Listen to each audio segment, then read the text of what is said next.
Hi, everybody. Here I am with Javier Javier from the Javier Javier Show. And I just found him not too long ago on Godless Granny's channel. He was in a forum with a number of other atheists, and they were discussing issues. And what I found really fascinating was Javier takes a conservative viewpoint on a lot of the issues, but he is an atheist. And so he's one of those rare birds, the conservative atheist. And so I think that we'll talk a little bit about that today. And we're going to talk about atheism itself and just how he came to be an atheist, how, if he wants to explain that to us, I'd love to learn about that too. And if he has a Christian background or a different kind of background, that'd be fascinating to hear as well. So without further ado, let me introduce you to Javier. How y'all doing? I'm Javier Javier. I'm the host of the YouTube channel, the Javier Javier Show. I talk politics, religion, and culture. And I am a conservative atheist. I happen to be a Black guy, which most people tend to pay attention to that fact. I don't think color matters when it comes to your worldviews and your ideas. I think we should judge arguments based on their own merit. So I definitely come from a Christian background. I was raised not necessarily Christian, but I had a lot of influence from Christians as a child. So I went to church a lot because I grew up in the project, so very poor.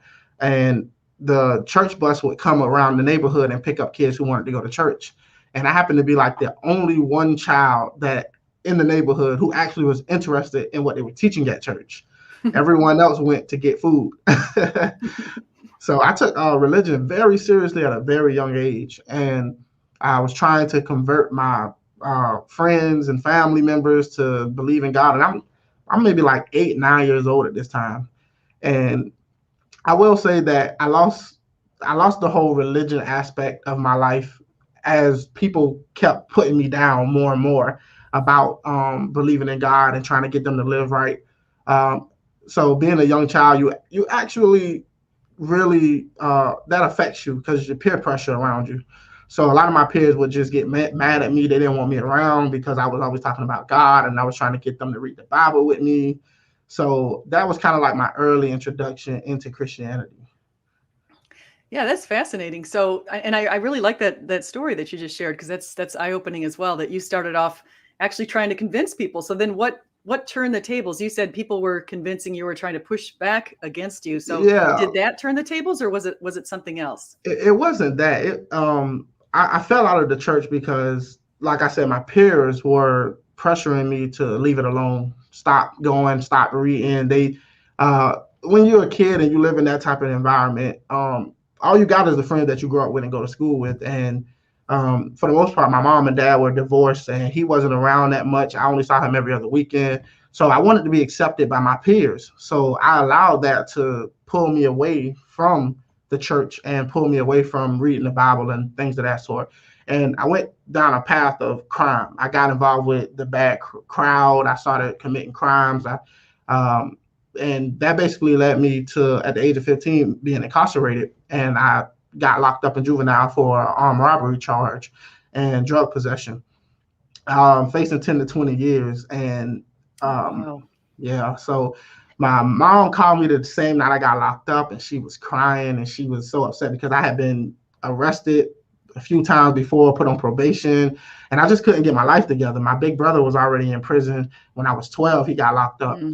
So it was definitely weighed on me, and I spent a year and a half trying to find out when I was going to actually get my time and figure out what the deal was with that. And in that process, I wrestled with God back and forth.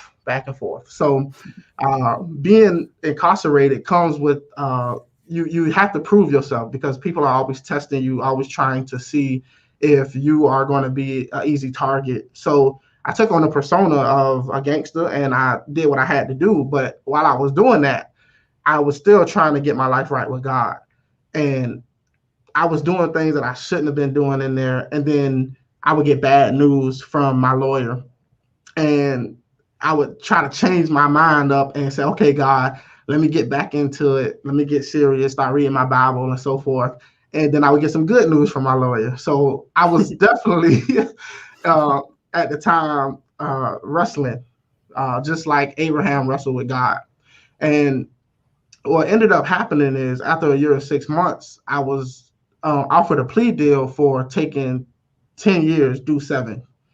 And I got on my knees and I prayed to God, and I prayed hard. I think that might have been the hardest time I ever prayed.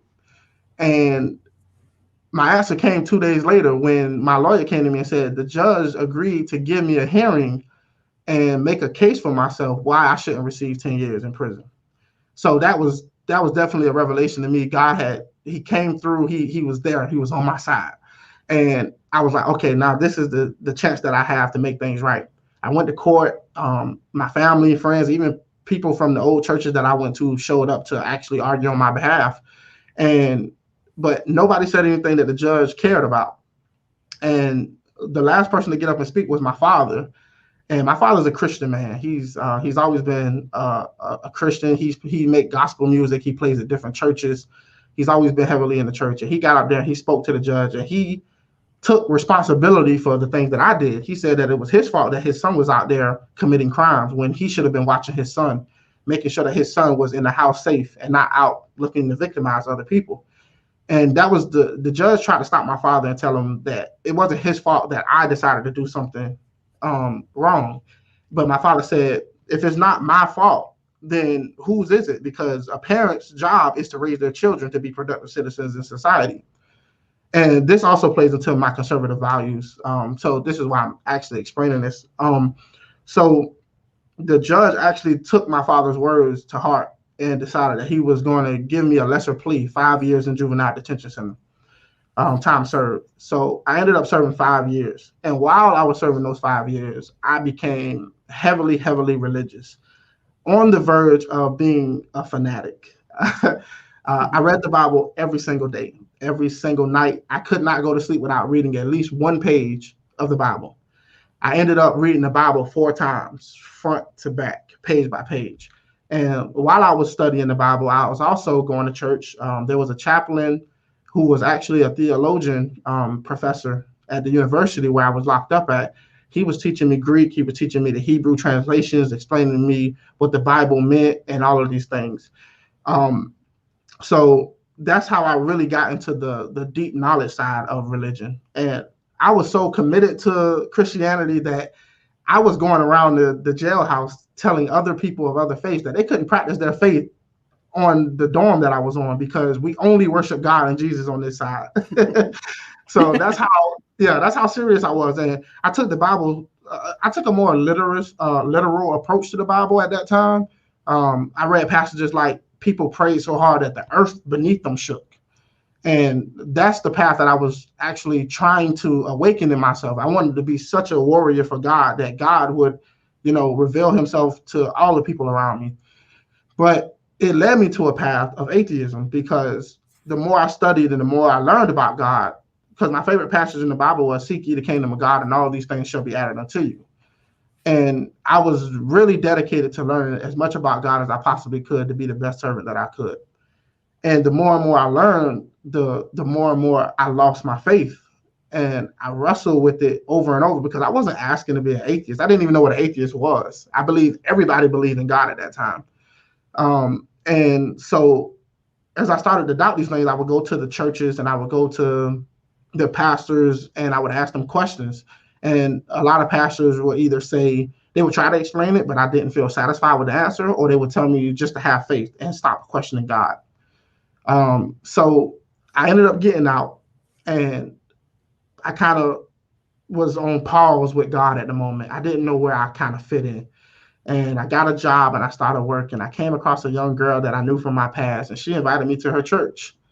And she went to a very strict church, to put it lightly. It was more on the side of cultish, where the pastor had the women cleaning his house, where they would wear, they had to dress a certain way, the men had to dress a certain way.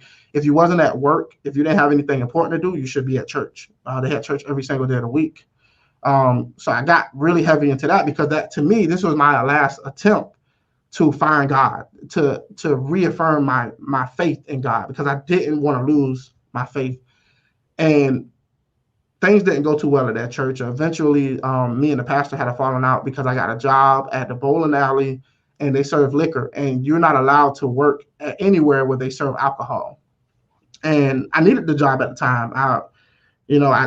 I was poor. I didn't have any funds. I was still staying with my mom, and I was trying to move up in the world.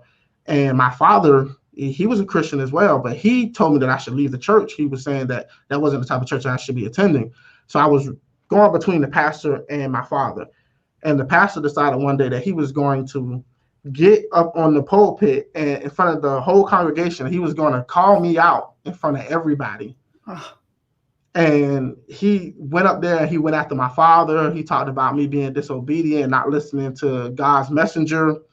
And he basically made a whole spectacle of the thing. And I got up and I walked out of the church. And at the time, I was ready to have a physical altercation with the pastor.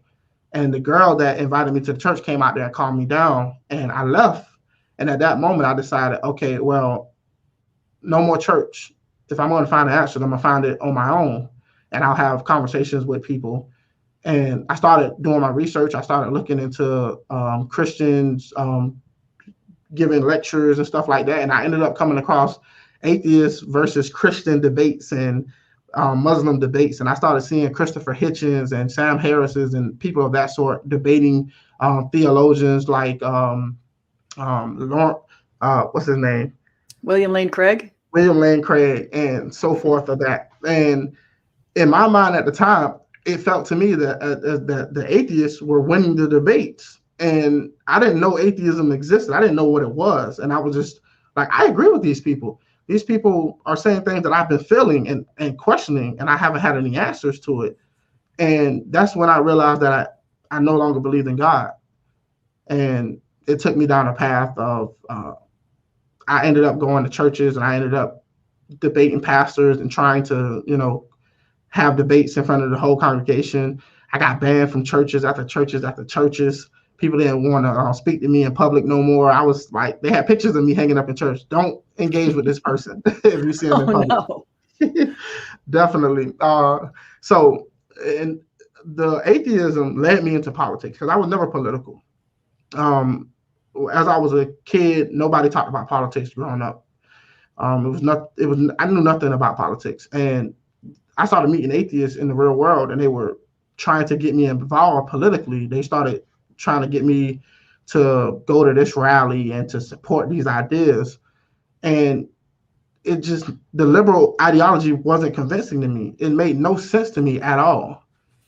They were saying that Black people were oppressed, and the only way that Black people could be something in America is if white people paid them reparations, and if white people accepted that they were oppressors. And I never felt that way, even though I experienced criminal activity growing up, and I had a lot of run-in with cops.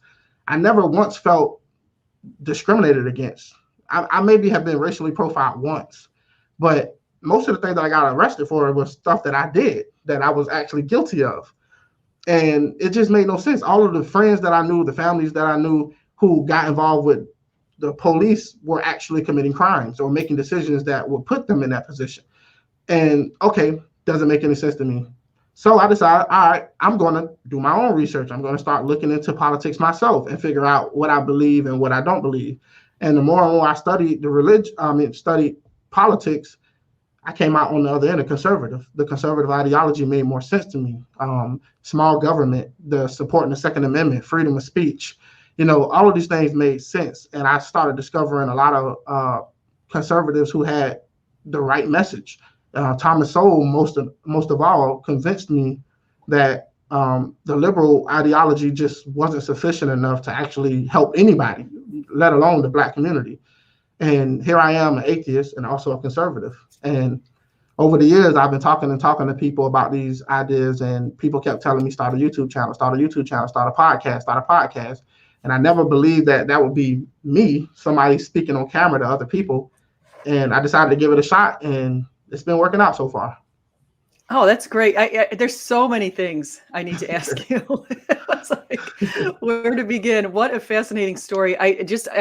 One thing I want to say, I recently was binging on Thomas Sowell books and videos. I can't get enough of that man. I think he's incredibly intelligent. I can't believe he's still going. He's like 90 years old and he's still 91. Super well spoken, and his mind is so together. And and he's fascinating. And then Carol Swain is another one that's another Black conservative woman who's a professor. And then there's another one I can like. Candace Owens is a big one on there. She's a little more controversial, but I can see, like, I especially have been paying attention to Thomas Sowell. So I listen to, he's got a channel and he's got a fan channel, and I listen to both of them. Yeah, he's definitely one of the most intellectually honest people of my lifetime and before my lifetime. And the fact that he doesn't get enough recognition or attention, especially from the Black community, it just shows how much the Democrats and the liberals have done a good job convincing us otherwise. And Thomas Sowell is a jewel, and I think anybody should read him, and you'll learn something. Oh, yeah. And I learned a lot. I learned a lot about FDR and a lot of the different policies that the US government's taken on that Thomas Sowell has critiqued. And he takes a really good view. He digs in for the data, and he's like, just the facts. Here are the facts. You can look at all this other stuff. But I wanted to kind of go back a little bit, just to dial back just a little bit to some of the things you mentioned. You told a really long story. And as you're telling me the story, you said, hey, it was, First, I have your father.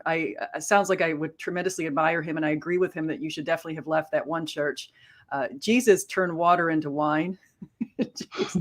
Jesus, I don't think he would mind if you're serving or if you're at a place that serves alcohol, seeing as what he did himself. He approved. Yeah. He didn't want people to drink in excess, of course, but he approved drinking. And so I know that people don't want to admit that, but that's all throughout the Bible. And even Paul says, if you have to put a little bit of wine into your water, because back then there was bacteria and stuff. And so, so that was not something that was scorned in the early church for sure.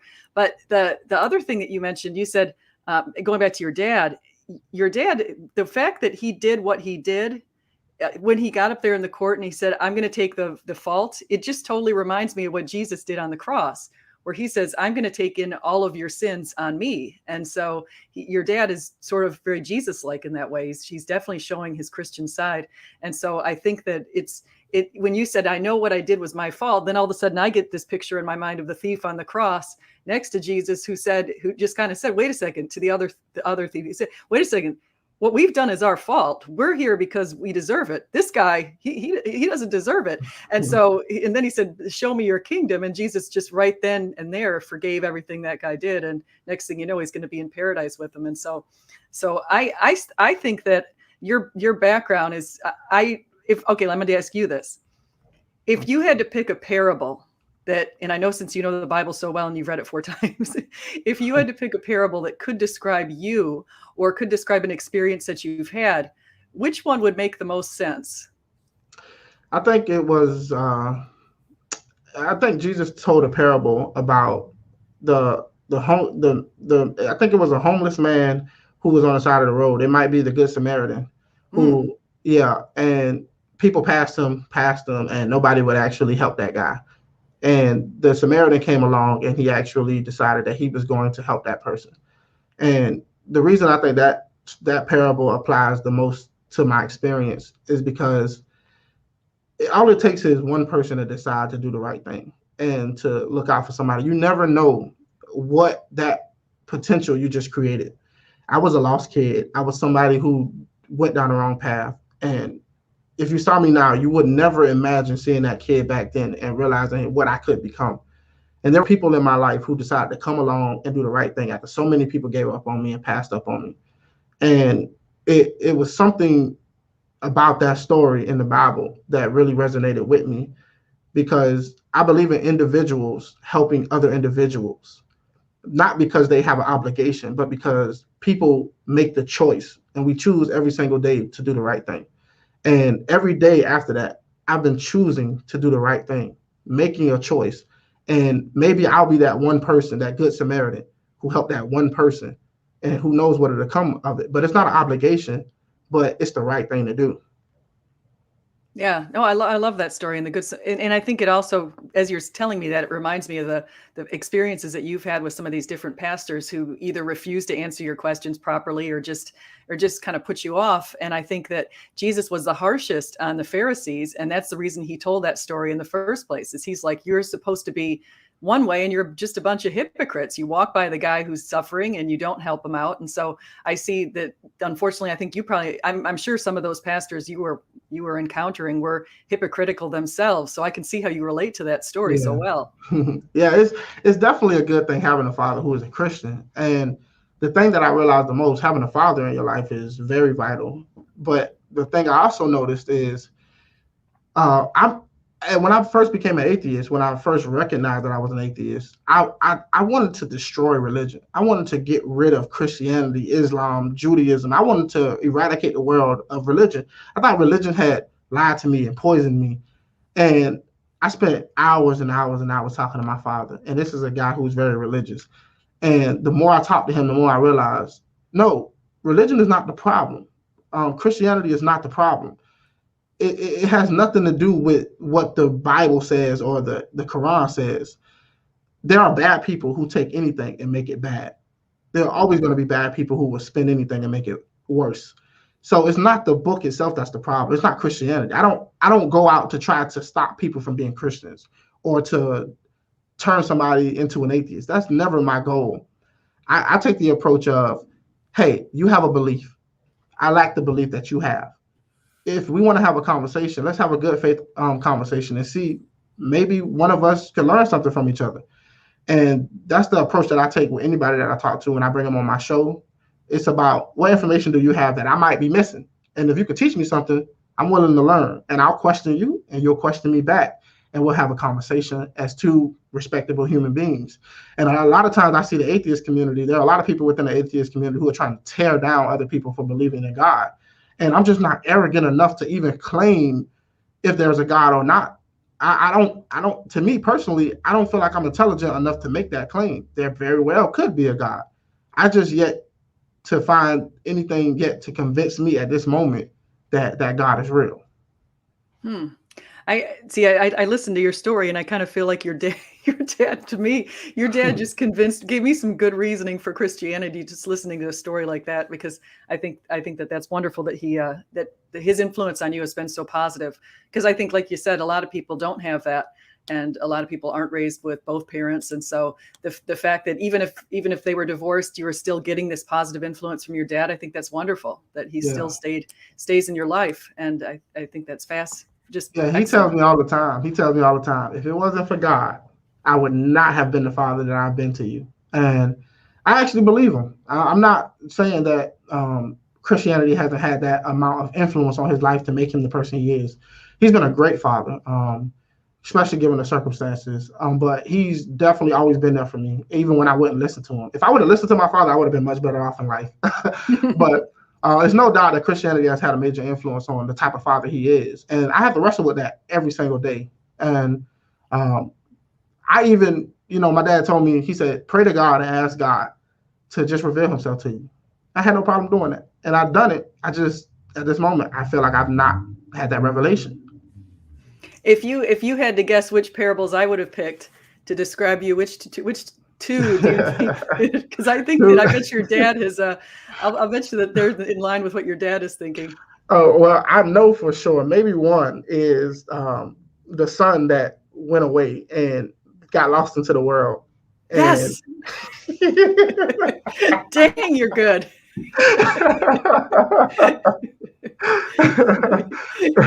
You are so good. That is amazing. So the prodigal son, that's definitely one of them. Now the second one might be a little harder. It's related. It's very related to the prodigal son. It's very related. I would have to say, I might get this one wrong, but you might have to tell me. I can't guess this one. Well, I'll give you a hit. So there's 99 sheep. Oh, and one goes astray, and he has to go get that one. And yeah, definitely. That does apply. That is definitely a good parable for my life. Yeah, well, I think that because I see a lot of humility in you, and I don't see you as very similar to a lot of the people I've met in the atheist community. I see you as a shining bright star, sort of moving around in that community, maybe lightening a lot of people's lives by bringing some positivity to them, and also getting in their camp and trying to explain to them, hey, this is why I'm a conservative and this is what I think about abortion. And so I was curious, what do you think about abortion? I am not pro-choice when it comes to abortion. I don't believe that. A lot of people make the argument on the liberal side that it's a woman's body, her choice. Well, if it's her choice and it's her body, why does she need an abortion? We don't. If you have to get fingers removed, we don't call it an abortion. Abortion is actually aborting a life. It's getting rid of something that is not a part of you. And the arguments just don't hold up when it comes to abortion. And people will make the argument, well, what if she's been raped? Well, if I grant you that, why is that life any more valuable or less valuable than somebody who didn't get raped? A life should be valuable just as equally as any other life, no matter how that life was created in the first place. And, you know, if we have one primary function, if we take it from a biological perspective, we have one function in this world, it is to reproduce. It is to produce life and to continue the species. And it makes no sense to me why people are removing fetuses from their bodies. These are living, I mean, within 6 weeks, there's a heartbeat, a separate heartbeat from the mother's heartbeat. This child has its own DNA, its own genetic code, which is different than the mother's or the father's. It is a separate entity. And I just don't buy this argument that women should be lining up to abort their babies. It is a human life, regardless of people who they try to shift these definitions and try to change the way the argument is made so that you don't accept the premise that that's a life form. Well, it's just a clump of cells. Well, are you not just a clump of cells? You're just organized a certain way. And a lot of times conservatives have a hard time making these points to the liberals because we use their language that they want us to use. And if we don't accept the premise from the beginning, they don't have an argument after that. So I'm definitely against abortions. Yeah, I completely agree with you. And I love all your arguments. And I think you're absolutely on the money with the idea that they dehumanize people to justify it. And they'll say, oh, it's just a clump of cells, or you can terminate the pregnancy. And so let me just tell you a quick story of why I came to this view. I used to be pro-choice, and I actually drove a friend to an abortion clinic when I was in my 20s when she accidentally got pregnant. And I didn't think anything of it. Like, I never even thought twice about it until I was pregnant with my own son, and I was probably around 15 or 16 weeks along. And so my son is pretty much fully developed at 15 or 16 weeks. You've got a little baby. You can see the arms and the legs and all this cute little face and all this stuff. And I could see him in the ultrasound, and they said, oh, well, he's got echogenic heart and echogenic bowels. And those are 2 soft markers for Down syndrome. And so don't worry, you can just terminate the pregnancy if that's what you found. And I'm like, are you sick? You're going to call my baby just terminate the pregnancy? That's my son in there. How dare you say that? And I was furious. And so I went home and I waited for my ultrasound results, or my amniocentesis, I should say, results. And so I went and I started studying, and I thought, what is it going to take to be a Down syndrome mom? Because there's no way, and my husband said the same thing, there's no way that we're going to kill this little child inside of me, no matter what his condition is. And so it turns out he didn't have Down syndrome, and he's now, how old is he now? He's 15 now, and he's just as happy as ever. And so I, just like you, I value life, but then it actually just turned my attention to this whole population of people who are like, oh, women's rights, and you should just terminate your pregnancies. And if a woman's uncomfortable, and 99% of the pregnancies are not based on rape and incest. It's only this teeny little 1%. Most of them are because people think that the baby's an inconvenience. And some people don't realize that in the United States, for every 36 couples looking to privately adopt kids in these private adoption agencies, there's 1 child. So there are many more couples than there are kids being put up for adoption. And so if somebody feels that she can't raise the child on her own, or with her husband, or with her boyfriend or whatever, if she feels she can't do that, there's these options. There's private adoptions where they'll take care of the medical expenses. And I think that wipes out a lot of the arguments in favor of abortion. Yeah, and I've learned to anticipate what a liberal will say in these type of conversations, and that's why I'm very good at debating them. And I learned that one of the arguments that they will use is, well, what if that parent or what if that woman is not capable or in the position in her life to raise a child? And I'm like, do you not know any children who grew up in harsh situations who turned out to be great human beings in the future? I mean, you're looking at one right now. One could have told my mother to have an abortion. She had already had 4 kids before me, and she was living in poverty. And look at me now. I have a YouTube studio. I talk to people all over the world. I mean, who knows what the potential of a child has? And for you to try to project your vision of somebody on the future that you are not fully aware of to convince a woman to kill her child, it makes no sense to me. And it's to the point where these people are even celebrating abortions. Yeah. And this is worse. Yeah. We're going to criticize Nazi Germany for the Holocaust, but yet millions of women line up and abort their children year after year after year. Mm-hmm. Are we not worse off? Are we not hypocrites? It makes no sense to me logically. And I'm not even speaking from a religious perspective. Neither one of us has said anything on religion when it comes to this. And you can beat the argument just based on that alone. Yeah. And that's why they don't like the fact that I'm an atheist and I'm a conservative and I fight for the rights of children and fetuses, because the science is not on their side. The arguments are not on their side. Mm-hmm. And a lot of times they try to dismiss the conservative position as religious dogma. And it's not just religious dogma. And that's how they dismiss your argument straight out. Yeah, no, I agree. And I think just like what you're saying, the science is on our side there, just like you said, because scientists do admit life begins at conception. That's when it begins. It doesn't begin at some magical date when the baby's coming through the birth canal or anything like that. It begins at conception. And so and so here in the United States, we're supposed to be given a right to life. Right. And so for the Supreme Court in 1973 to get rid of that, they had to pretend that human life isn't conferred until the baby is viable and can live outside the womb. But that's ridiculous. It's ridiculous. And at the same time, these judges have become social activists. They're not interpreting the Constitution as it should be. They're reading into what they want it to be. And they're trying to manipulate the language, manipulate the Constitution to justify horrendous acts. And that's all it is. And Thomas Sowell talks a lot about these people are what you call judicial activists. They're not interpreting the Constitution properly. They're reading into it. And we have to stand against that, and we have to make our arguments bold.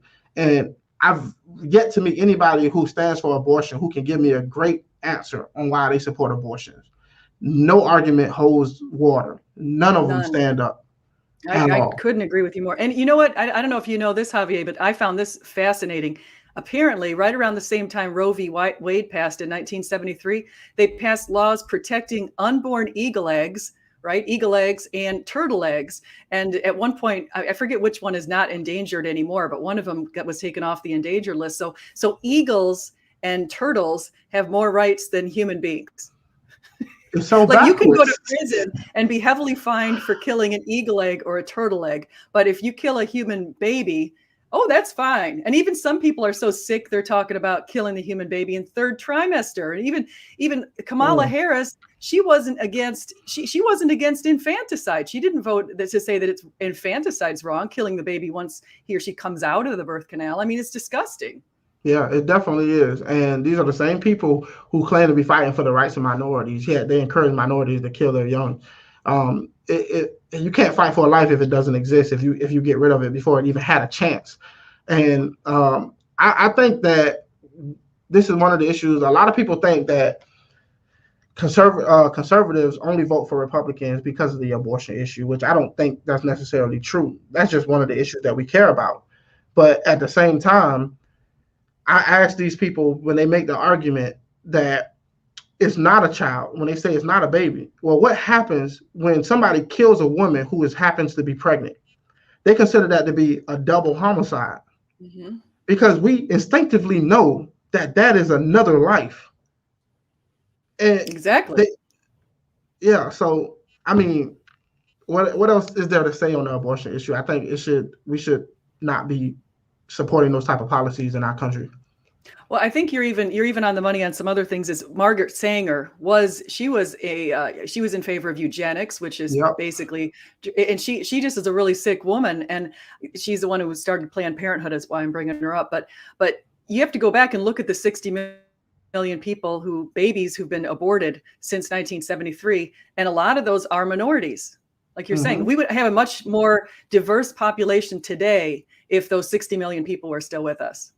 Yeah, and studies also show that the bigger a population gets, the more likely you are to create human beings who find solutions in society that we face currently. And they don't want to deal with that argument either. Um, That's directly from Thomas Sowell, isn't it? yes. Because he's fantastic. I love. I mean, it's so funny. I didn't even realize that you're a Thomas Sowell fan. I'm so glad you are. Yeah, sometimes people tell me that I'm like his prodigy or something. Yeah, I don't know. But Well, that do you have a family yourself? I mean, do you have kids yourself, or? I don't have kids at the moment. I'm 29. I just turned 29 last week. It may be in the future, near future, but not at the moment. Okay, yeah. Well, I didn't have kids till I was in my 30s, so it was in the distance. You never know how life's gonna work for you. Just make sure you find the right girl. That's Yeah. all. It's a lifelong commitment, so just make sure you pick a good one. So it's important. Yeah. So yeah. So what else? So you mentioned a few things before. You said you believe in gun rights and you believe in free speech, and I do too. But the reason I believe in gun rights is counterintuitive because I actually wanted all of our guns to be taken away for a while there. I was liking the idea of what New Zealand was doing, sort of buying back people's guns. But then I thought to myself, actually, I heard it somewhere, and I don't remember if it was Thomas Sowell or where I heard this from, but you know who it was? It was Dinesh D'Souza. He was talking about, because his wife is from Venezuela, and he was talking about how Hugo Chavez made them all give up their guns. And then what he did is he started sending thugs into the towns, and now thugs are pretty much running these towns over, and nobody has guns to defend themselves against these people who've been taking away property, taking away businesses. And right now, something like 95% of Venezuelans are deeply starving. Yeah, Hitler did the same thing in Germany. When he took the weapons away from the Jewish population, and when it was time for them to go around knocking on doors, they didn't have anything to defend themselves.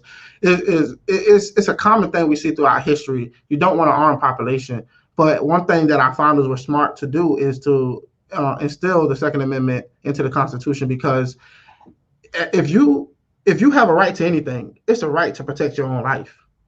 Full stop. With any means necessary that you have the availability to do so. It's common sense. And I'm going to use the most effective weapon that I have in my capabilities to do that. And a lot of times people make the argument, well, mass shootings. Well, mass shootings don't make up majority of the shootings in America. There are a very small percentage, maybe like 1% to 2%. And I could be wrong here and there, but it's a very small percentage of the gun deaths in America. Most of the gun deaths are involved with suicides. People are taking their own lives. And the most common weapon used in the commission of a crime is a handgun. Yet they go after the firearm. They go after assault weapons, which is not even a real term, and they call it assault weapons or military style weapons. But like the AR-15, for example, was created for civilian use, and it was so good that the military decided to adopt them. But it was never intentionally made for the military. This is one of those arguments that the liberals just get wrong time and time and time again. And I'm not going to wait for the police. These are the same people who are anti-police, but yet they want me to disarm myself. I don't, for the life of me, these things are contradictory, and they don't even. That's so true. That's so true. It's like, I think they're generating this idea of chaos. All they want is chaos. Yeah. And so they want to get rid of all order. Let's get rid of the police and let's take away all of your guns. And then who's going to be in charge? They want us to depend on them. The Democrat establishment wants us to be so dependent on them. The welfare state and all of these ways of universal health care, and all of these arguments is to get us to depend solely on the U.S. government. And I would never give over all of my rights to the U.S. government, because at the end of the day, what happens when they become tyrannical? I won't have any guns to defend myself. Our population is diminished because people have been having abortions, and the whole LGBTQ arguments that's being put forward. I mean, you just stack them on top of each other, and it's a combination failed to disarm our people and to put us in a position where we are so dependent on the government, we no longer have any rights in this country. You just reminded me of something. I love that you mentioned universal health care, but even more so, I'm focused right now on, because I wouldn't mind if we could figure out how to provide health care to everybody in a way. I actually wouldn't mind that if there's a way to do it, but it's so complex that it's such a difficult issue that I don't really focus on that so much. But I am thinking about that universal basic income that Andrew Yang posited and other people have jumped into. And that's just like you said, they want us to, if we're all getting these paychecks, like I think it's my family, I don't know, I haven't looked at the numbers, but I think it's people have proposed something like $2,000 a month or something. So you're pretty much living off the government, and then who's footing the bill? Exactly. The government wants to get involved in every single thing in our life. And that's what the liberal elites want. They want to be involved in every single aspect of our life. But what they don't account for is when you start to tell people how they should live and what they should be able to say and what they should be able to do and what they should be able to own, what you're doing is you're hindering creativity and allowing people to freely think for themselves and to create and explore the world in a way that benefits us all. And what happens when you decide that you want to take a population and force them to all, like equity, for example, they want the same outcomes for every single person in America. Mm-hmm. Well, what if I don't want to be a welder? What if I don't want to be a truck driver? What if I want to create software and become the next Microsoft? But that'll make me so much money that you don't want that to be a possibility. So what you're doing is hindering my creativity so that I can be on the same level as everyone else. And we all suffer because of it, because we need great products. We need people willing to take risk and put their neck on the line for great rewards. But we also benefit from their rewards. And they just don't understand basic economics. When you start to put a cap on what people can make financially, you're hindering the products and services that they provide people that increase and better all of our lives. And that's where I come. Yeah, that's what it's all about. So when you start to give people government dependency on this $2,000 or $1,000 every month, what you're doing is telling people that it's okay not to go out into the world and forge your own path and to be creative and to take your own risk to seek reward. Because at the end of the day, why would I do that? I got everything I need. Yeah. Yeah, no, I totally agree with you. And I'll just explain something where I'm also building on your point is, if you look at a lot of times the people who are, and it sounds to me like you're definitely a capitalist kind of guy, like you're for free markets and definitely entrepreneurs and creativity and innovation. And I am too, big time. I teach business classes, and any business professor worth his or her salt, who's a Marxist or a crazy socialist who leans way far to the left is going to be kicked out, because you just be, so the thing that a lot of these people who lean far to the left and want to have universal basic income and they want to really have big, huge government, a lot of them, what happens is you don't realize the countries that do have big, huge government, like Sweden and Norway and Denmark, are very small, number one, population wise. They're teeny. They're like a quarter to a half the size of Florida in population. But they also have extremely high taxes. Like in Sweden, you pay 60% of $60,000. And so they'll take care of you cradle to grave, but you're paying massive taxes. And so there's a disincentive to work really hard when the government's eating up so much of your pay. Exactly. Where is Sweden's Bill Gates or Jeff Bezos? They don't produce them. They don't have people making groundbreaking discoveries and pushing humanity to a new forefront. And that's what this country was always founded on. It was founded on people going out into unknown land and forging a new path forward and creating new innovations that allowed us all as a global community to benefit from. America has been one of the most beneficial countries to be established within the world in the history of this of our existence on this planet. America has created more wealth and more opportunities for people all across the globe than any other country has. And the liberals, they have to deal with that. The communists and the socialists, they have to address that. And they have failed to create any system that has done that. And yet, here they are again, pushing those same ideas over and over and over.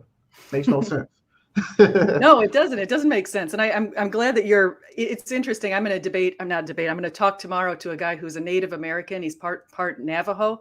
And he's looking at the ugly underbelly of some of the things that happened to the Native Americans in our past that I think our historians aren't fairly treating. They aren't giving us the full picture on a lot of stuff that's gone on. And so I do feel like we do want to see all of that too. So there are some negatives. We're not saying America's perfect, but definitely not. Yeah. But I'm curious to know, and of course the slavery obviously was a horrific aspect of our many, many years, unfortunately. So that's another bad thing.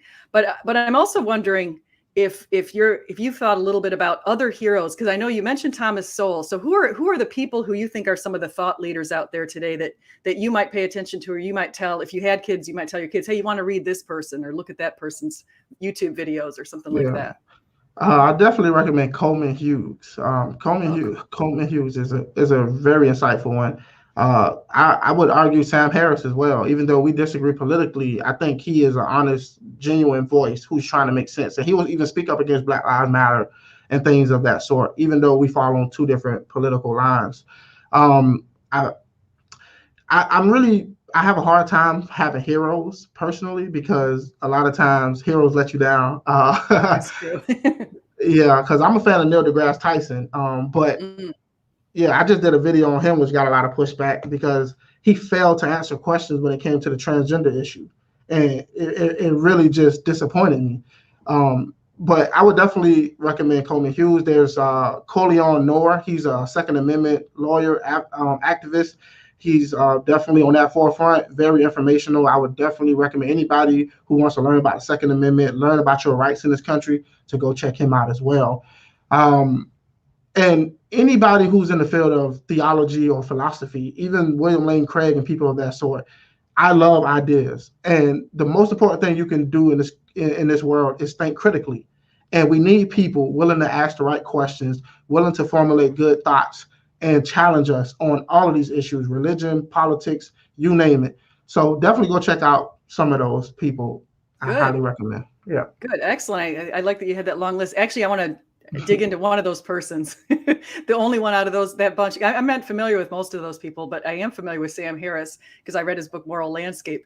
And I'm just wondering, what have you given thought to the moral landscape that Sam Harris has Yeah. there? Yeah, I don't agree with it. As an atheist, you can never claim to have the moral high ground. You can never claim to have objective morality. You just can't. You need some authority figure who supersedes every single person to lay down a moral framework. If you don't have that, all you have is people's opinions. All you have is my word versus your word. Sam Harris claims that human flourishing and well-being should be the standard. Well, that's your opinion. Your foundation, your premise is wrong from the get-go. It's an opinion. It's not objective. So I disagree with all the atheists who claim to have some kind of objective morality. And I push back on that on my channel all the time. You cannot make that claim. Religious people can make that claim, but we as atheists cannot make a claim of objective morality at all. So do you think, and I just want to ask you this question, do you think we have an objective moral duty to do what's right in the eyes of other humans, to value life, to value liberty, justice, those sorts of things, and equality of opportunities? Do you think that we have these objective moral duties to do that? I'm personally a moral relativist. I don't believe in morals in the sense that people speak of morals. I think that it's based on your society and what people have agreed on. It's a social contract between one another. But we do know that there are certain things and certain actions that we take in this world which will get us a desired outcome. And it seems that some of the morals that we've developed in America seems to be better for human prospering, or to create a society where people are as equal as they possibly can be when it comes to opportunity. But I don't think that there's objective morality. Me personally, no. Because you see, actually, I do like the fact that you understand the whole idea of relativism versus realism, and how you're able to distinguish those and realize there has to be some transcendent source if you do say that we do have objective moral values to do what's right for others. Yeah. And so to value life is one of them. So it's one of the reasons why people have to dehumanize other humans when they want to take their lives, like the abortion people or the Nazis or the slave trade during the antebellum period. One reason they dehumanize people is because they know that we all have a conscience that God's put in us. Romans 2:15, he's put this conscience in us to know that we're supposed to treat other humans correctly. And so to value love and all those kind of things. And so I'm saying that if we have objective moral duties to do what's right, value life, liberty, love, benevolence, all that kind of stuff, then it follows that there has, and then if it transcends cultures, eras, and people, then we have to say there is a transcendent grounding force. And to the Christian, I would say that that's God. And so that's the way. Yeah, I definitely agree with you on that point. I think the issue comes in that with me when it comes to the objective morality is I often rarely find too many Christians who actually agree on what that morality is. A lot of there's so many different denominations of religions and within the same religion or Christianity. And these people vary amongst what God wants them to do and what God has sanctioned and how they interpret what God wrote or inspired somebody to write. And a lot of times it seems like even Christians have a hard time mapping out objective morality amongst themselves. And that's fine. I mean, people can have that debate, and maybe there is a real answer. And some people got it right, some people don't. I'm not saying that there isn't a right answer, but I've yet to find anybody of any culture or any society who all agree on what those objective morality actually entails. So let me put how I explain this idea, because I think that this is something I've debated before, and I think that this is a fascinating topic. But the question is, for example, if math exists. If math exists, it's an ontological question. Does math exist? Yes, math exists. It doesn't matter how Johnny interprets math, or if Johnny understands math, or if Johnny never even learned math, that math ontologically exists. It's an epistemological question to ask whether Johnny interprets math and what Johnny's views are, how Johnny's come to understand math. And so I'm just saying the ontological question is, do we have objective morality and objective moral value duties to do what's right? And it's in existence, like it's questioning, does this exist, versus whether or not all these people are looking at it and throwing stones at it and trying to figure it out. Because I think we're all on this path where we're trying to get to the goalpost at the football field. Yeah. We're trying to get to the promised land or whatever. We're trying to get to the goalpost, and we're all coming down at it, and we're coming in from all sides, and with the objective morality, it's just standing there waiting for us. And it's not shifting around, you know? Yeah, it could definitely be something meant to be discovered, and that's why humans vary so much, and we challenge each other, and we try to get to those answers, and it could be an answer. Like I say, I'm not smart enough to say that there is no objective morality. We would have to get into, because I'm unique in this way. I have a doubt that I could ever say anything is objectively real, because I know enough about the brain to realize that I can be fooled. A lot of the colors that we see are not the true colors that they are. There are so many things that we don't even find ourselves to be aware of, that we need scientific tools to actually show us what it is.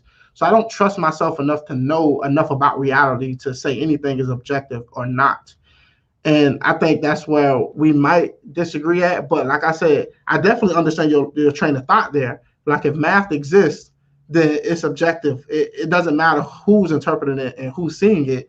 It is an objective thing that exists.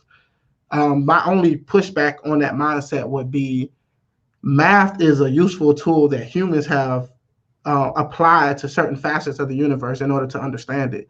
But before humans existed, there was no one calling it math. There was no one actually saying 1 + 1 = 2.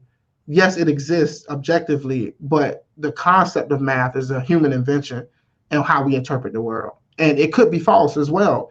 I'm pretty sure many of your viewers are familiar with the Matrix. I could never objectively say that I'm not in the Matrix right now. All of this could be happening in my head, because the only way I have to interpret the real world is through my brain. And I only interpret what goes inside, and I don't determine what feed goes into my brain. I'm only a victim of the input, and I have to accept whatever it is I'm experiencing. And there are people, and this goes back when I was incarcerated in juvenile.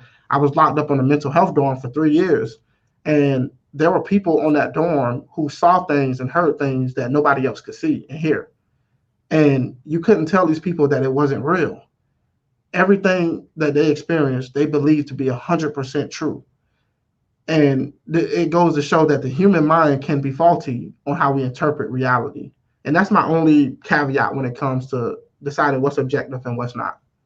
Okay, yeah, that's and you're now I just remember you said Neil deGrasse Tyson, because you're going with the Matrix, and Neil has this one thing I heard him posit one time is there's this malevolent force in the universe that's sort of laughing at us and is like a Matrix sort of thing. And I think to myself, oh my gosh, that's interesting. But I can see it. Maybe if I didn't use the math as an analogy, or just said the universe, because that's kind of getting more at what you were pointing out with your response. I think it's good. That's Matrix responses. It's a good response. I go in a rabbit hole sometimes. I know that most people don't tend to go that far deep into the rabbit hole when thinking about objective morality or things of that sort. But like I said, I definitely posit that objective morality could exist, and either I'm not aware of it and haven't discovered it yet, or maybe it's yet to be discovered. I still will grant you that much. Yeah. Well, I think a lot of times it's in your own conscience. Like when you're making arguments against abortion, it's because you know deep inside that we should value life. And so it's something that's innate within you. It's something that's part of your being. But it's not just you that knows that. Everybody knows that. The only way people can get away from knowing that is to pretend the baby's not really a baby. It's just a fetus, or it's, a fetus isn't a baby according to them. Can I ask you a question? What do you think would make them believe that, or to convince themselves otherwise? What's happening with them to make them ignore what's self-evident to them?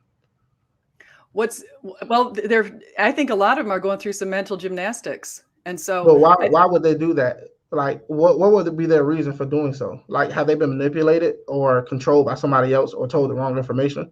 That's part of it. It could be. But I also think to be honest, and this is coming from, again, bringing back a Christian spiritual view, but I feel that there is a demonic presence, and there are some people who are actively trying to do whatever goes against what God's nature wants. That speaks to a lot of the issues that you mentioned today, even the LGBT groups. God has said certain things that we have translated in the Bible, but he's made clear that he values all life. He said in Galatians, where he believes everyone's equal, male, female, Jews, Greeks, everybody's all in the image of God. We're all made in God's image. And so people who try to do something to destroy life or destroy God's image, destroy another person who's an imager, that's just going against God. And so I think it's like you mentioned, Abraham wrestling with God. I think that some people are wrestling with God, and so they'll pretend that, hey, I can go hurt this other person. It's not really a person, really. It's like 3/5 of a person, or they during the Nazi times, these were atrocious things. They had all these videos, propaganda on the Jewish people being equivalent to rats. They had to dehumanize, because instinctively people knew life is valuable. So you have to use some kind of method to change or alter people's perspective in order for them to feel right about it. And I agree with you there. And this was some of the things I was wrestling with when I was a Christian. And I asked myself, and maybe I'll ask you, and you might give me a sufficient answer. God said that all life is valuable and equal, but yet God also decided to go into Egypt and kill all the firstborn sons, because Pharaoh wouldn't let the people of Israel go. And even though those children had nothing to do with what the parents had done or what Pharaoh was doing, God still decided that some life was worth preserving at that moment over other life. And he made a decision to favor one kid to live versus the other kid to die. How does that play into your mindset when it comes to God treating all life as equal? That's a great question. And that's one that a lot of people have struggled with. And I've heard that a lot of people talk about the OT God and how come God did all of this stuff in the Old Testament, and how could that be true? But to answer that, I think about what we know about heaven. And so if you're a Christian, and I just listened to this great thing with Sean McDowell and Randy Alcorn yesterday, because Randy Alcorn's written a book on heaven. But there's a whole bunch of verses that do tell us a little bit about heaven as being this place that's paradise. If you look at Revelation 21 and 22, it's just supposed to be this wonderful, beautiful place. The New Jerusalem comes down, and it's just, everyone's going to be happy, no tears or anything like that. And then I look at our world, that even Buddhists admit, they're like, it's full of suffering, it's tears, it's crying, we see evil and pain and all that kind of stuff. And so I see God back in the Old Testament, or even today, in his sovereignty, saying, I'm going to, I will begin people's lives and I will end people's lives, and I will bring them to be with me in paradise, and maybe get them out of this evil world in some situations. And so he, in his omniscience, who knows what's best for the world in the long run, makes these decisions through everyone's life. No one gets out here. None of us are going to get off to make it out of the planet without suffering and having a horrible time. And so he looked at the ancient Egyptian children, and he probably said, they're now with him in paradise, and their parents and everybody else, and that's eternal. And so this little short time on earth is just something that we're going through to develop ourselves spiritually. And well, we run into a problem there, because if you're willing to grant that God brought those children into heaven and they didn't have to stay here on earth and suffer, then you also have to grant that all the women who go up and have abortions every day are sending their children to heaven, and it's all right because God is going to take those children in. So why would you be against abortion if you would grant that children dying will go to heaven? What would be the problem? Because you're not giving the child the opportunity. It's not up to us to make the decision on when somebody's going to be going to heaven or when somebody's going to hell, for that matter. You've got to give the child the opportunity to go into this world, to make the world a better place. That's the purpose of everyone. You're supposed to leave the world better than you found it. And so when a mother decides that, hey, I don't want to give this child the opportunity, she's going to go to heaven anyway, or he's going to go to heaven anyway. Well, who do you think you are? This child could have been a real savior for a bunch of people. Maybe this child's the one who stopped that person from committing suicide, or the child's the one who just loved on her son, or his son went into the courts and argued for him. Yeah, but one could make the said, I'll same take the bullet argument. for this guy. One could make the same argument for the children of Egypt as well, all the firstborn sons who were murdered. One could argue that maybe that son would be the one who grew up to actually make the world a better place, and yet God took him into heaven. Well, God, see, that's the thing, going back to God's omniscience and his sovereignty, is he knows what they're capable of doing. He knows what kind of world they're coming into. And during those times, I have to say, we're really lucky to be living in these modern times right now, because like you mentioned before, wrapping it back to soul, anything before 1800, people, that something like, what was it, 80% of the world was subsisting on less than $1.90 a day. And today, people it's 9% of the world is subsisting on less than $1.90. I mean, we're in a really comfortable time, but you can't even imagine what it'd be like to live in that kind of world. I mean, I look at that icky show, Naked and Afraid. I'm like, how in the world does anyone survive anything? I know, right? I look at old shows all the time. I'm a big fan of history, and I just be so thankful that I'm here when I am. But the only caveat I have, and your explanation is sufficient for God knows things that we don't know. The only problem that I would have after that fact is the story isn't set up that way. God tells them that they have to rub the blood of a lamb on their doors so that he can pass over those houses which did it. And those who hadn't done it, they will lose their firstborn sons. His criteria wasn't, I already know who I need to take out. He made them make the decision who would get taken out by putting the blood of the lamb. So he only chose those children who didn't have the blood of the lamb over. So it could be possible that one of those children who would have done something great, their parent just didn't put blood over their door, and he took whoever didn't meet that criteria. It's very symbolic. It's very symbolic, that whole story, if you think about it, because the blood of the lamb, of course, is Jesus. And the people who trust in Jesus and open the door to Jesus and open the door to Jesus's blood are the ones who end up surviving in the long haul, according to the Christian belief system. And so it's a lot of the whole story with the Paschal lamb and how it had to be blemish free and all of that kind of stuff. And then Jesus, during the Passion Week, came out and offered himself as a Paschal lamb on Monday of the Passion Week, when everyone was cheering him on and was coming into Jerusalem on the donkey. And then he was sacrificed at the exact same time when the Passover lambs were being sacrificed and executed. And then he offered himself up for us. And so everyone who takes on his blood is the one who survives. So a lot of the stuff that we see is really, really interesting, and some symbolism in Exodus. Yeah, and I'm willing to grant that. I don't think everything in the Bible is meant to be taken literal, even though when I was a kid, I thought as a kid, and when I became a man, I put childish things away. But I took a literal approach back then, but I do know that the Bible isn't meant to be taken literal in all cases. There are some things which meant to be symbolic or parable, or, so. I do think that did happen. I shouldn't say that. I do think it did happen, but I think it's also symbolic. Sorry, go ahead. Okay, so let me just ask, you would make the argument that God knew who was going to put the blood of the lamb over their door, but also God knew beforehand that the right people would do it, and therefore he would only be taking the children who was meant to be taken. And that's a sufficient argument in my book. If that's your argument, then I could accept that. Okay, yeah, that's pretty much my argument. It's tough going into the Old Testament a lot of times, because it really is, it's very descriptive. It's not telling us what to do, but it's telling us what they did. And when we look at what people did historically in some of those cases, And even how some of them are kind of like King David, he went and had Bathsheba's husband killed in war, sent him off into, I mean, this is not a perfect man. And Yeah. Solomon had married hundreds of women, and then he was going around worshiping other gods at one point, even though he's supposed to be so full of wisdom. And I mean, and then Rahab, a prostitute, is in Jesus's bloodline. I mean, what is going on with this history? It's definitely a lot to wrestle with. Yeah. Well, it's also, you think about the fact that it's a lot to wrestle with for us, the fact that it's not just this beautiful fairy tale that starts at the beginning and comes to the end. You realize there's a lot of stuff that's blood and gore in here. And how are we to believe this? And then so even when Jesus was telling people you have to eat my body and drink my blood, and some of them are like, how can we possibly believe this? How do we believe this? No, it's, if they were trying to be salesmen about the Bible, they certainly would include a lot of these stories that were in there. I definitely agree with that as well.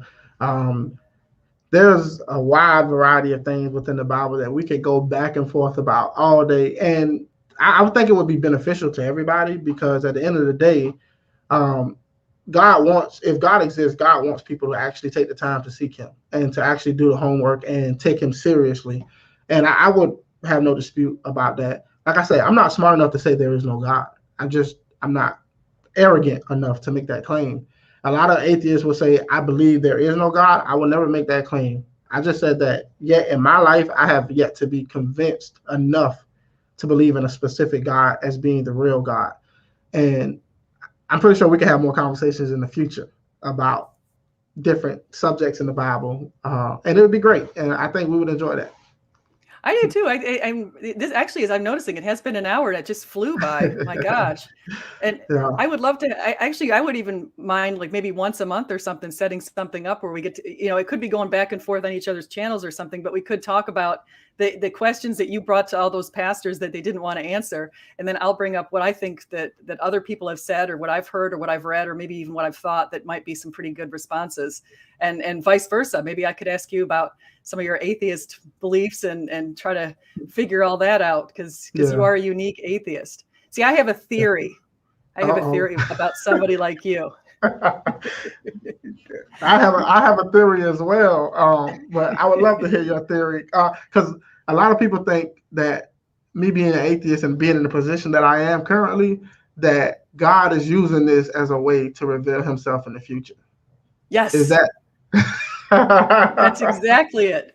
I think that God is. See, I look at somebody like Jordan Peterson, and I'm like, Jordan Peterson is wrestling around with the idea of Jesus, and he's going back and forth and saying all this stuff. But I think to myself, I'm like, why doesn't Jordan Peterson just? I mean, why aren't his eyes open or something like that? And I thought, well, because he's such an amazing influence on millions of people. God is working through him, helping him to try to understand the Old Testament and all that kind of stuff. And so I look at you and I'm like, God has sent a light, that's you, a light into the atheist community. And you're opening people's eyes up towards some political issues that they really need to think about. I mean, you're right thinking on all this. And so maybe you feel that, because I mean, it took me till I was in my early 40s before I felt like, I mean, there was about a decade or so when I felt like I was just praying and thinking Eastern beliefs were superior and all this kind of stuff, trying to figure out answers. And finally, after all this time, God's like, okay, now she's ready. Now she's ready for the answer. And so you never know. It might be because he wants you to be this light right now. Yeah. And I don't put anything past anything. Like, I'm just a human being on this planet. There's a whole universe out there, and who knows what's behind it. And like I said, I try to be humble as possible and say, it's just some things I just don't know. And I wrestle with the things that I can wrestle with. And I read the Bible, like I said, 4 times. And one thing that keeps reoccurring in the Bible is God takes individuals who probably don't want anything to do with God, who's on a totally different path. And then he uses them and changes their life in a way that changes millions of lives. So it could definitely be a potential and a possibility. And one promise that I did make, if I ever believe in God, if I ever become a Christian, a Muslim, whatever the case may be, it will be because I honestly believe it, not because I'm pretending, or I will have to believe it before I make that jump, because you can't fool a God. If he knows your heart, you can't fool him. And that's why I'm confident to know that God knows if he does exist, he knows I'm being as honest as I possibly can, and I would never fake a belief in him. And if he reveals himself to me in some way, shape, form, or fashion, then I go with what I know. And if he says, hey, I need you to go do my work, that's what I do, because I'm all about the truth, and I will seek the truth wherever I find it. Oh, that's awesome. Can I ask you one last question? Of course. Before we go to, I'm just wondering, have you read about, because one of the things that happened to me was they say when you're ready, God is going to send a teacher, and it happens a lot that, like, I found when I was ready after, again, I was in my early 40s, and all of a sudden I found myself on a plane next to a pastor, and he said, have you read, he asked me what I was going to do as far as what my dreams were to do. And I said, I want to write a children's book that's kind of like C.S. Lewis's Narnia Chronicles someday. Yeah. And he said, oh, have you read his adult stuff? And I'm like, no.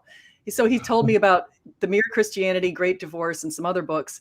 And so, and then he told me about, he said, who am I describing? He was pierced for our transgressions. He was crushed for our iniquities. By our sins, he took on the sins of the world. He said that stuff. And I'm like, oh my gosh, of course, that's Jesus Christ. He said, did you realize that was written about 700 years before by Isaiah? And I'm like, what? And then I read Psalm 22, and it said his hands and his feet were pierced. And the interesting thing, and that does go back to the Dead Sea Scrolls. The word for pierced is in the Dead Sea Scrolls. But the thing about Psalm 22 is all of this stuff was written hundreds of years before they even came up with the crucifixion as a means of killing people. And so I started looking at a lot of these prophecies in the Old Testament, thanks to him. And also I looked at the C.S. Lewis's trilemma that said if Jesus was a mere man and said the sort of things that he said, he would be either a liar, a lunatic.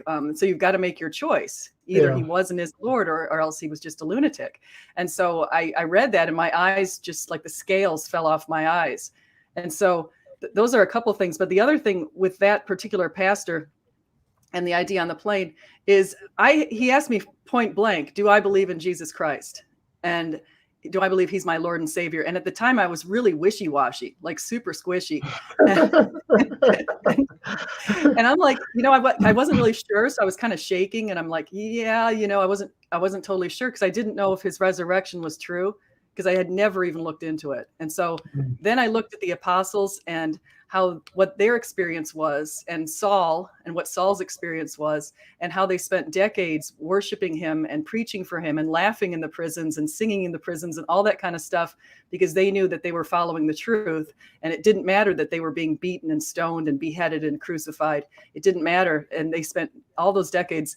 And I look at that experience and I say, Jesus resurrected. They believed it. They were in the only position to know what they saw was true, what they believed is true, and they risked their lives for it, and they went to their deaths in many cases for it. We've got lots of external evidence to support that they were martyred.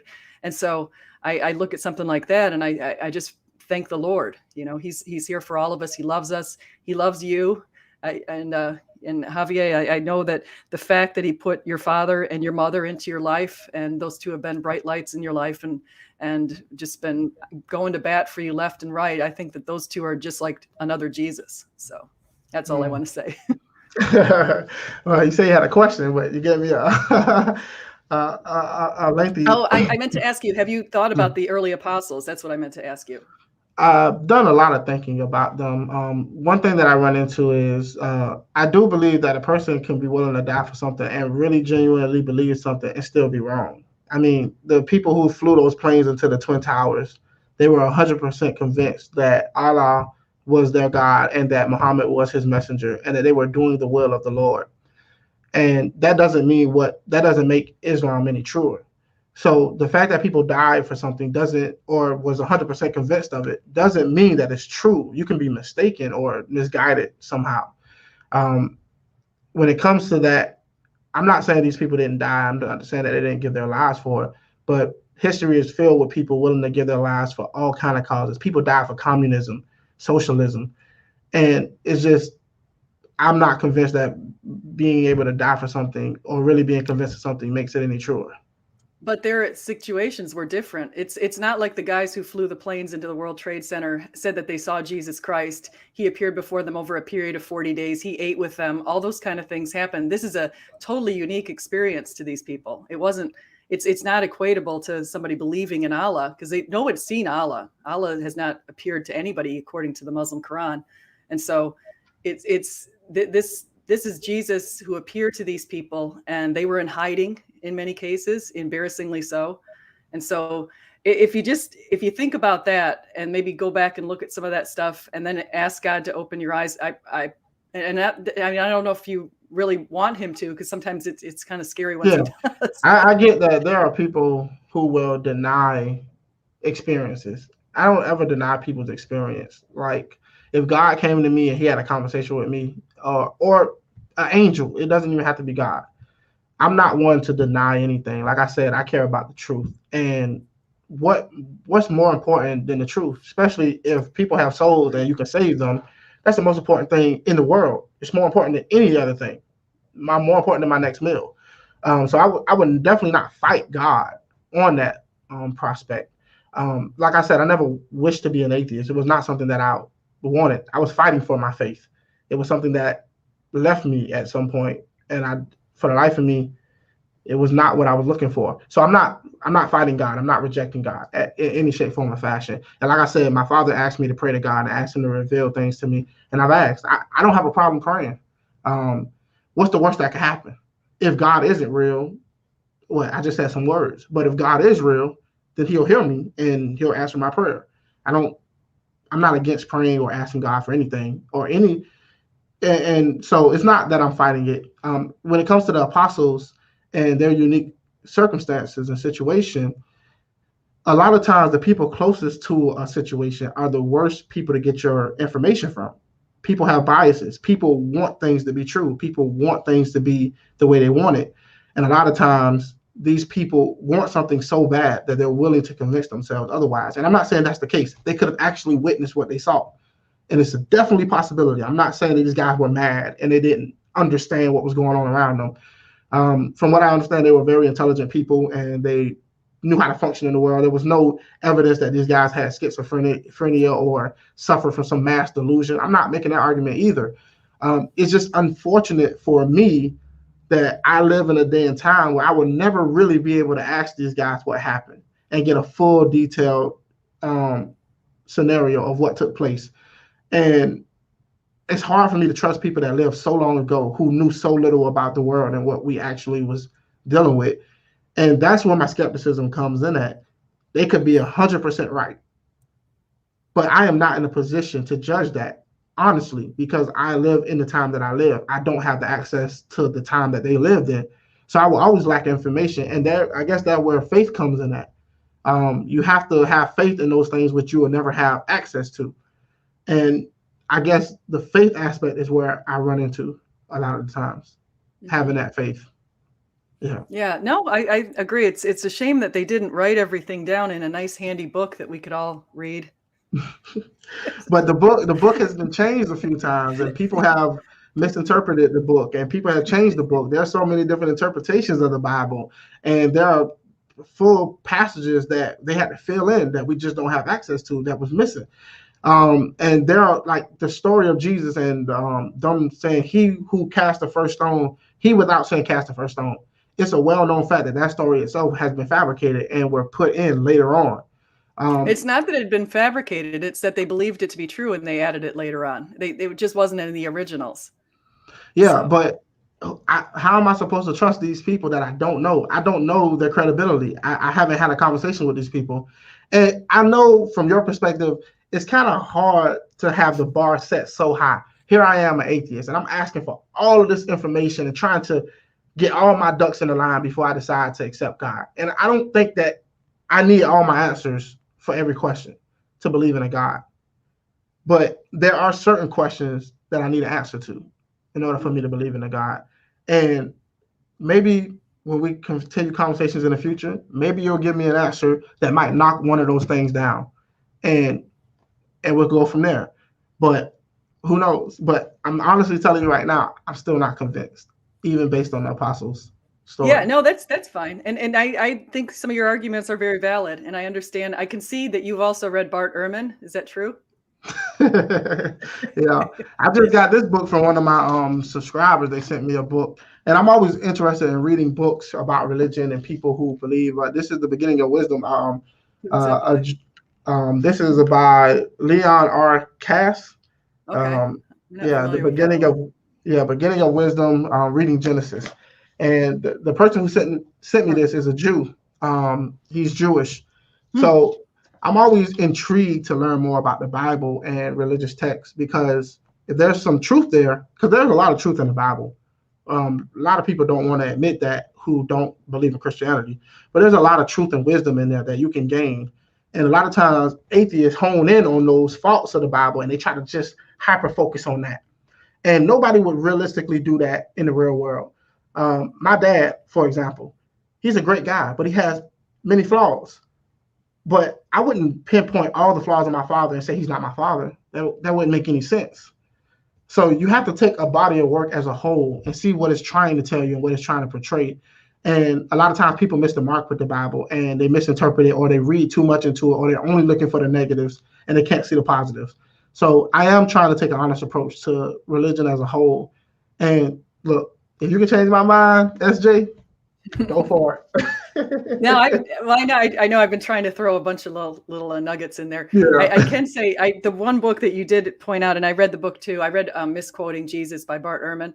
Oh, yeah. And there was one part in it, the second edition of his book, in the appendix, where somebody asked him about whether or not his beliefs in the Bible, whether or not he believed that the New Testament was an accurate representation of what the early Christians believed. And he said that he is exactly in agreement with his mentor, Bruce Metzger, in that the core tenets of Christianity have been very well preserved in the New Testament. So what's a core tenet, you say? It didn't have to do with the writing in the sand, which was, of course, drawing our attention to Daniel and Belshazzar when there was writing on the wall, Mene, Mene, Tekel, Upharsin.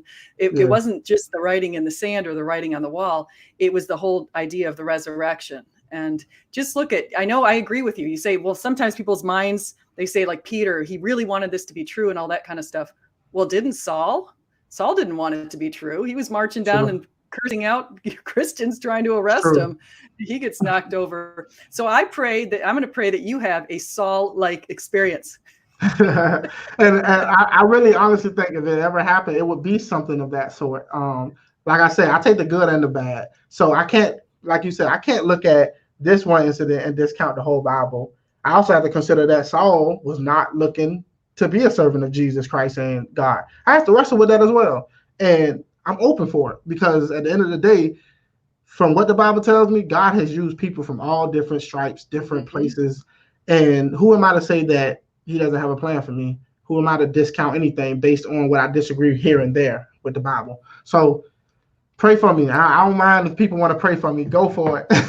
Yeah, I'm going to do that. I mean, I love that. So I love that you're open-minded and you're willing to you always want the truth. And so Javier wants the truth. That's extremely honest. And so I think that's great. So Javier, what are you working on? You guys, if you haven't had a chance, I don't know if I don't remember if I put a link to his channel in the description, but I'm going to. So please go and like and subscribe to his stuff. He's a rare conservative atheist. So if you haven't listened to this whole show today, listen to it because it's great. Javier shares a lot of great insights on abortion and all kinds of other super interesting topics, and even on his history. And he's got a fascinating background. And so what are you working on, and what do you want people to know about you? Well, you can always find me, like you said, at my show, the Javier Javier Show. That's spelled with a J, A-V-I-E-R, not a H. A lot of people get that confused. Spell it twice. And I talk politics, religion, and culture. I definitely cover a lot of political events going on. So I'll talk about popular videos that's trending and people are actually discussing, give my reaction and take on it from my perspective. I definitely have videos. I have conversations with religious people of different stripes. I just had a Protestant on my show the other Thursday, and we had a great conversation about the evidence of God. So I definitely recommend y'all go check that out. So if you're into the religious part of it, well, just watch the religious videos. If you're into the politics of it, watch the politic videos. And anything else that I'm working on now, I just started a podcast with a progressive, and I'm the conservative, and we're going to hash out these issues going back and forth. And it's called Two Sides, One Coin. So you can find that basically at any of your podcast avenues, outlets. Yeah, and I'm writing a book right now, and it's slow and steady, but it's getting there. But other than that, definitely go check out my show and my podcast. Yeah. Thank you. I just want to say also to the people who are in the chat here, thank you guys for coming in, all of you. And I see it's great seeing all of you. Gavin Hurleman, Patrick Alexander, Salvific Deputy, Sal, my friend, Evidence and Reasons. We've got a lot of good friends here who've come in, and I saw other people earlier. Blaster Master. I'm just going back. Jamie Russell, Heaven's Moment. Going back. I've been reading the comments over there. Plastic Jesus. Yeah, Patrick Alexander, Andy Macasill. So there's a lot of people who I actually don't even recognize a few of these people's names that I don't think they've come in. So maybe they're following you, Javier. Could be. So that's great. So listen, you guys, tomorrow I'm going to have Mark Charles on my channel. He wrote something called Unsettling Truths, which goes back into the history of the United States and the history of the Native American population and the way that the Native Americans were treated. And it's going to be fascinating because he's got the perspective of a Navajo and I've got the perspective of the European bad guys. so, I mean, my whole background is European. So it's going to be, I'm going to listen to that. We want to get to the truth, just like Javier said. You want to know, even if the truth sometimes is kind of ugly, our background in some cases is definitely ugly in our history. And so even if it is, it's important that people know that so we don't repeat this bad stuff. So it's very important. And then on Tuesday, I'm running a video. I just made all the slides for it, but I'm going to go into Psalm 22 and all the different interpretations, the Masoretic interpretation and the Septuagint, and then the Dead Sea Scrolls. And I'm going to look at other verses. Psalm 110 is one of them. And what else is another one? Isaiah 7:14. I'm going to look at those and look at all of these different translations and then the New English translations and see which ones make the most sense given what was the original intent of the author. And so we're going to do that on Tuesday. So you guys please come back. And so, but before you do come back, go over to Javier's channel and go ahead and subscribe to it so he has more followers. He wants to spread his news. He's got a great insight. He's a fan of Thomas Sowell. Who doesn't love Thomas Sowell? So thank you so much for coming on here. Thank you so much, and it's been a pleasure. And I love to have you on my show at any given time. So you're more. I'll go on there anytime you want to. I Sundays tend to be pretty good for me. So if you want to plan something out, send me an email. We'll shoot back and forth. That'd be great. All right, sounds like a plan. Thank y'all so much for watching as well. Please come over, subscribe. I ain't even at 1,000 subscribers yet. So. Oh yeah, we got to get them to 1,000. So let's make a mission of that. So yeah, thank you. Excellent. And you can actually, where can you're on Twitter too. You and I think, what's your Twitter handle again? So it's at Javier 270 Javier. So it's pretty straightforward. You can find me over there. But if you go to any of my videos, I have in my description, I have all my links. So I got a link tree. You click the link tree, you find all my links to wherever I'm at. Excellent. My voice going out. Excellent. Yeah. Thank you so much. So I'm going to end the broadcast and just stick around here for just a sec. So all right. Peace.